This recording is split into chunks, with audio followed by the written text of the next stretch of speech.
Praise the lord. యేసుక్రీస్తు వారి పరిశుద్ధమైన నామంలో మీ అందరికీ వందనాలు, శుభాలు తెలియపరుస్తున్నానండి. యెషయా గ్రంథం 25వ అధ్యాయం 8వ వచనం. ప్రభు అయిన యెహోవా ప్రతి వాని ముఖము మీద బాష్ప బిందువును తుడిచివేయును అని దేవుని వాక్యం సెలవిస్తుందండి. మన దేవుడు మన కంటి మీదుండే కన్నీరు, బాష్ప బిందువు అంటే కన్నీరు, దేవుడు తుడిచివేస్తాను అని దేవుని వాక్యం సెలవిస్తుందండి. ఈ లోకంలో మనకి మనుషులు ఎవరు కన్నీళ్లు తుడచకపోవచ్చు, మనుషులు మనల్ని ఓదార్చలేకపోవచ్చు, మనుషులు మన గాయాన్ని తీర్చలేకపోవచ్చు, కానీ యేసుక్రీస్తు వారు మన గాయం మారుతారు. అదేవిధంగా మన ఇబ్బందుల్లో ఉండేటప్పుడు ఆదుకుంటారు. మన కన్నీళ్లు తుడిచివేసేటువంటి దేవుడు అండి యేసుక్రీస్తు వారు. బైబిల్ గ్రంథంలో దేవుడు అనేక మంది కన్నీళ్ళని తుడిచాడండి. అనేక మంది కుష్ఠరోగులను, జలధర రోగము, అనేక మంది కుంటివారు, గుడ్డివారు, చెవిటివారు, మోగవారు దేవుడు స్వస్థపరిచారు. అంటే వాళ్ళ బాధనిచ్చి, వాళ్ళ కన్నీళ్ళనిచ్చి, వాళ్ళకి విడుదల దయచేసి వాళ్ళు ఒక మనిషి రీతిలో బ్రతికేటట్లుగా సంపూర్ణంగా దేవుడు ఆరోగ్యం ఇచ్చారండి. ఒక స్త్రీ ఉందండి బైబిల్లో, ఆమె నడుము వంగిపోయి ఉంటుంది. మొదటగా స్ట్రైట్గా ఉన్న ఆమె నడుము వంగిపోయి ఉంటుంది, మనలాగా నిటారుగా చూడలేదు. అయితే వాళ్ళు ఎన్ని స్కానింగ్లు చేపించినా, ఆ పాతకాలంలో ఎంతమంది వైద్యులకు చూపించినా బహుశా ప్యూర్ కానట్టుంది. దేవుడు ఎప్పుడైతే ఆమె కళ్ళల్లోకి చూశాడో, ఆమెలో ఉండే దురాత్మను వెళ్ళిపో అని చెప్పినప్పుడు ఆ దురాత్మలు వెళ్ళిపోయి ఆమె నిటారుగా నించునుంది. అంటే దేవుడు మనల్ని స్వస్థపరుస్తారు. ఆ సాతాను కావచ్చు, మనల్ని బంధించే సాతాను బంధకాలు ఈ లోకంలో ఉన్నటువంటి స్కాన్లు కనబడవు. నీకు అంత ఆరోగ్యం బాగుంది, నువ్వంతా బాగున్నావు అని అంటారు. మన కన్నీళ్ళు వస్తాయి, నాకు అంతా బాగుంటే నాకు ఆరోగ్యం ఎందుకు బాగలేదని మనం అనుకుంటాం. అయితే ఈ శారీరకమైన ఆరోగ్యం కాదు, కానీ మానసికంగా సాతాను కొన్ని కట్లతో మనల్ని కట్టేస్తున్నాడు అనేది మనం గ్రహించుకొని దేవుడు ఆ దయ్యాల్ని ఎలా వెళ్ళగొట్టాడో అలాగ మనం ఉపవాసం ఉండాలి, ప్రార్థనలు చేయాలి, ఇతరుల దగ్గరికి, గొప్ప సేవకుల దగ్గరికి వెళ్ళాలి, వాళ్ళ దగ్గర ప్రార్థన చేయించుకోవాలి. మనం ప్రతి ఆదివారం చర్చికి కావచ్చు, ఉపవాస ప్రార్థనలు ఏ ప్రార్థనలు పెట్టినా వెళ్ళాలి. అలాగే ఎప్పుడైతే మనం జీవిస్తామో అప్పుడు దేవుడి ఆత్మ మన మీదకి వస్తుంది. అప్పుడు మనలో ఉండే దురాత్మలు వెళ్ళిపోతాయి. అయితే కొన్నిసార్లు అవి మనని ఇంకా మనలో ఉన్నా మనం బాధపడకూడదండి. దేవుడు ఏది చేసినా మన మంచికే చేస్తాడు. అపోస్తలుడైన పౌలు గారిలో కూడా ఒక ముళ్ళు ఉంది, అయినా దేవుడు అనుకుంటే తీసివేయచ్చు. అపోస్తలుడైన పౌలు గారి ద్వారా అనేక మంది స్వస్థత పొందుకున్నారు. పౌలు గారు వస్త్రం ముట్టుకొని స్వస్థత పొందుకున్నారు. దేవుని ప్రభావం వాళ్ళలోకి వెళ్ళింది, దయ్యాన్ని వెళ్ళగొట్టారు పౌలు గారు. అలాంటిది ఆయన శరీరంలో ఉన్నటువంటి ఆ బలహీనత తీసుకోలేకపోయారు. అది దేవుడు కృప అతనికి తోడుగా ఉంది అని దేవుని వాక్యం సెలవిస్తుంది. కొన్ని అనారోగ్య బలహీనతలకి మనం బాధపడతాం, ఖచ్చితంగా బాధ అనేది ఉంటుంది. అయితే దేవుడు ఎందుకు తీసివేయలేదని మనం దేవుణ్ణి ఎప్పుడు కూడా తక్కువ చేసి మాట్లాడకూడదు. దేవుడి మీద నిందలు వేసినట్లుగా మాట్లాడకూడదండి. ఏదో ఒక మేలు దాంట్లో ఉంటుంది. అంటే దేవుడు ఏదో ఒకటి మనకి ఎత్తిపెట్టున్నాడు. ఆ రోగం ద్వారా మనం చనిపోయినా కూడా ఈ లోకంలో ఉన్నటువంటి మనుషులు అనుకుంటారు, ఆ బిడ్డ దేవుడు బిడ్డగా ఉన్నా దేవుడు అతను కాపాడలేదని అనుకుంటారు. మనం చనిపోయామని అనుకుంటారు. అయితే చనిపోయిన వ్యక్తికి తెలుస్తుంది దేవుడు మనల్ని పిలుచుకున్నాడని. ఈ లోకంలో మనం ఉన్నది చాలని, ఆయనతో ఉండేదానికి దేవుడు పిలుచుకున్నాడని ఈ లోకంలో వారు నమ్మకపోవచ్చు, కానీ ఆ వెళ్ళిన ఆత్మకు తెలుస్తుంది. దేవుడు మన కన్నీళ్లు తుడిచివేసేటువంటి దేవుడు అండి. ఇనఫ్ ఇస్ ఇనఫ్ అని అంటారండి ఇంగ్లీష్లో, అంటే జరిగింది చాలు అని దేవుడు వాక్యం సెలవిస్తుంది. దేవుడు మన బాధను చూసి చాలు అంటున్నాడు. దేవుడు మన కన్నీళ్ళను చూసి చాలు అంటున్నాడు. దేవుడు మన శ్రమలు చూసి చాలు అంటున్నాడు. దేవుడు మన ఇరుకులు చూసి చాలు అంటున్నాడు. దేవుడు మనం ఈ లోకంలో పడేటువంటి ఇబ్బందులకరమైనటువంటి పరిస్థితులను చూసి ఇంకా చాలు నాయన, నేను వచ్చి నీకు సహాయం చేస్తాను, నీ కన్నీరని తుడిచివేస్తాను, నీ ప్రతి ఒక్క బాధని తుడిచివేస్తాను అని దేవుడి వాక్యం సెలవిస్తుంది.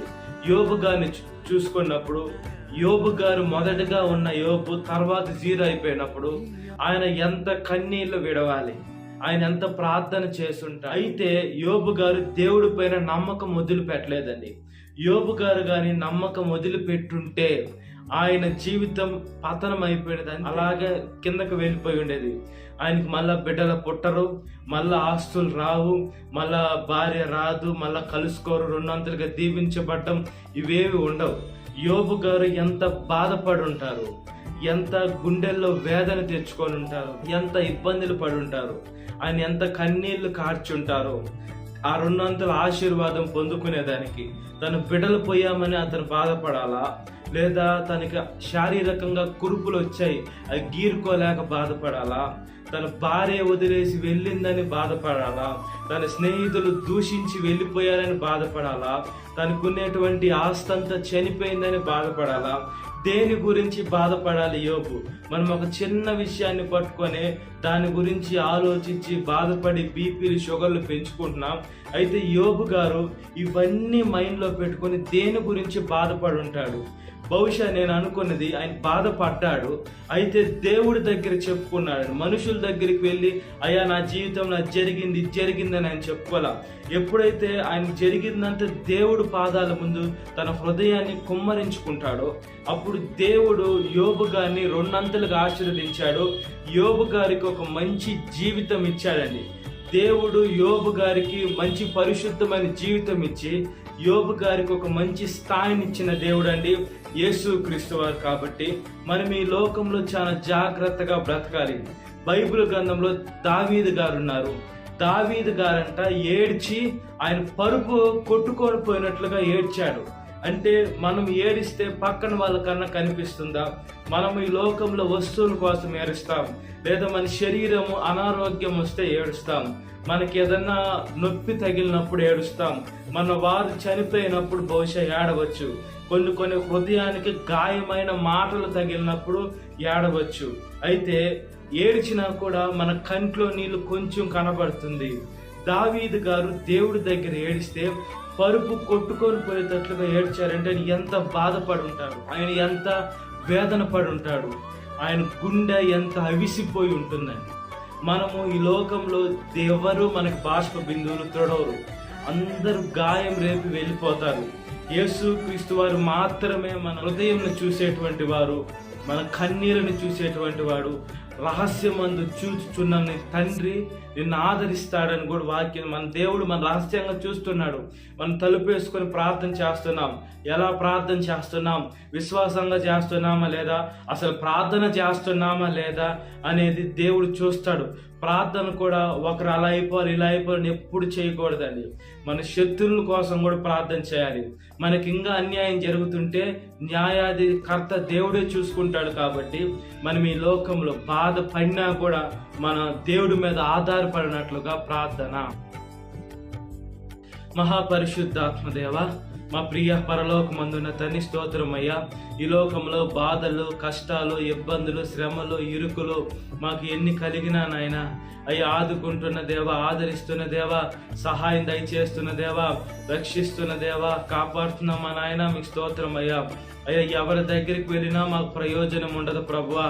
అయ్యా మీ పాదాల దగ్గరికి వస్తే అయ్యా మాకు ఓదార్పు దయచేస్తున్న దేవా, ఆదరణ దయచేస్తున్న దేవా, మా గాయాన్ని కడుతున్న దేవా, మాన్పుతున్న దేవా, మా రక్షకుడా, మా విమోచకుడా, మా ఏకైక దేవా, మా దేవుని కుమారుడా మీకు స్తోత్రము దేవా. హోలీ స్పిరిట్ స్తోత్రము స్తోత్రము స్తోత్రము చెల్లిస్తున్నాను.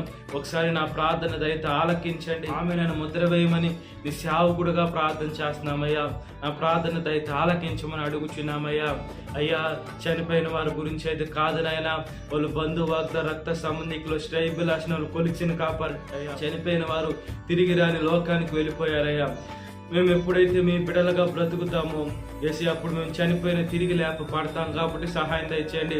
ఒకరినొకరు చూసుకునే అవకాశం ఉంటుంది కాబట్టి సహాయం దయచేయండి అయ్యా. గాయం రేపేది మీరే, గాయం కట్టమని ఈ సేవకుడుగా యేసు మీ పరిశుద్ధాత్మ శక్తిని పొందుకునే బిడ్డలుగా ఉండినట్లుగా ప్రాధేయపడుతున్నాం. యవన వయసులో కాడి మోట నరునికి మేలయ్యా, అది మోపిన వాడు యెహోవా, ఈ లోకపు కాళ్ళు కాదు, మీ కాడి మోసేదానికి సహాయం దయచేయమని అడుగుచున్నామయ్యా. ఈరోజు పెళ్లి రోజు జరుపుకునేటువంటి వారిని కాపాడండి. భర్త భార్యను ప్రేమించాలా, భార్య భర్తకు లోబడి ఉండాలి, ఇద్దరు కలిసి ఉండాలి. వాళ్ళు బిడ్డను ఆశీర్వదించండి అయ్యా. బిడ్డలు లేని వారికి బిడ్డలు దయచేయండి అయ్యా. సీయోనులను ఆశ్రయించి యేసుక్రీస్తు వారిని బండపైన వాళ్ళ కుటుంబం కట్టుకునేదాన్ని సహాయం దయచేయండి అయ్యా. ఈరోజు పుట్టినరోజు జరుపుకునేటువంటి వారిని కాపాడండి అయ్యా. ఈ లోకంలో బుద్ధినందు జ్ఞానమందు మనుషుల దైందిన వర్ధిల్లిన మీ దైందిన వర్ధిల్లాలి, మీ కాడి మొయ్యాలి, మీ సేవ చేయాలి, మీ ఆత్మ రక్షించాలయ్యా. ప్రతి ఒక్క నాలుక మేము స్తుతించాలి ప్రభువా. ప్రతి ఒక్క మోకాలు మీ కాడ వంగాలి నాయనా. ప్రతి ఒక్క బిడ్డ దేవా అయ్యా మీ సేవ చేయాలి నాయనా. యేసు మీరు ఇచ్చిన దయా కిరీటాన్ని బట్టి స్తోత్రం. ఏ వయసు వారినైనా సహాయం దయచేయండి అయ్యా. ఎవరైతే అనారోగ్యంగా హాస్పిటల్ ఐసీ రెంటల్ సైకిల్లో మరణ పడకల పైన ఉన్నారో స్వస్థపరచండి అయ్యా. అయ్యా అదే విధంగా ప్రయాణం, బస్సు మార్గం, ఆకాశ మార్గం, నీటి మార్గం, ట్రైన్, ఫ్లైట్, కారు, బైకు వేసి దేంట్లో వెళ్తున్న క్షేమమైన ప్రయాణం దయచేయండి అయ్యా. దేశం మీద దేశం యుద్ధాలు తీసివేయండి ప్రభువా. మూడో ప్రపంచ యుద్ధం లేకుండా, గ్యాస్, డీజిల్, పెట్రోల్ కరువు లేకుండా వేసే భారతదేశాన్ని, ఇస్రాయల్ దేశాన్ని, జెరూసలేంను కాపాడిన నాయన. ఏసియా ఏ దేశం చేయాలని యుద్ధం చేయాలని అంటుంటే వేసి వాళ్ళకి శాంతింపు చేయమని అడుగుచున్నామయ్యా. పరీక్షలు రాస్తున్న రాయిపోతున్న బిడ్డలను కాపాడండి అయ్యా. రాసిన బిడ్డలను కాపాడండి అయ్యా. అయ్యా మంచి మార్కులు వచ్చిన బిడ్డల సహాయం దయచేయండి. గర్వం తీసివేయండి. ఫెయిల్ అయిన బిడ్డలకి మరొకసారి సహాయం దయచేయండి. ఈసారి పాస్ అయ్యేదని మీ కృపను దయచేయండి. రాయిపోతున్న బిడ్డలకి ఏ ప్రశ్నకి ఏ జవాబు రాయాలో సహాయం దయచేసి వాళ్ళ పరలోక తెలివినిచ్చి వాళ్ళ తల్లిదండ్రులకు మంచి పేరు, ముఖ్యంగా మీకు మంచి పేరు తెచ్చడానికి సహాయం దయచేయండి అయ్యా. పశువుల్ని, పక్షుల్ని, మనుషుల్ని, జంతువుని, జీవరాశిని, సృష్టిని, లోకాన్ని, యూనివర్స్ని కాపాడిన ప్రభువా. ప్రతి ఒక్క నాలుకనైనా మేము స్తుతించాలి నాయన. ప్రతి ఒక్క మోకాలు ప్రభువా సాష్టాంగపడి అయ్యా మీకు వంగేదాన్ని సహాయం దయచేసి, మనుషులు వ్యతిరేకంగా ఏదేదో చేసి మిమ్మల్ని బాధ పెట్టుకుని సహాయం దయచేయండి అయ్యా. సాతాను శోధనలో ప్రతి ఒక్క బిడ్డను విడుదల దయచేయండి. ఈ వాక్య వింటున్న ప్రతి ఒక్క బిడ్డని పేరు ప్రశ్న జ్ఞాపకం చేసుకోండి. ఈ దిన కాలపు దేవునితో నింపండి. నజరేయుడైన యేసుక్రీస్తు వారి పరిశుద్ధమైన నామములో మిక్కిలి వినయం తరించున్నాను నా పరలోకపు తండ్రి. Amen. Praise the lord. God bless you. Have a great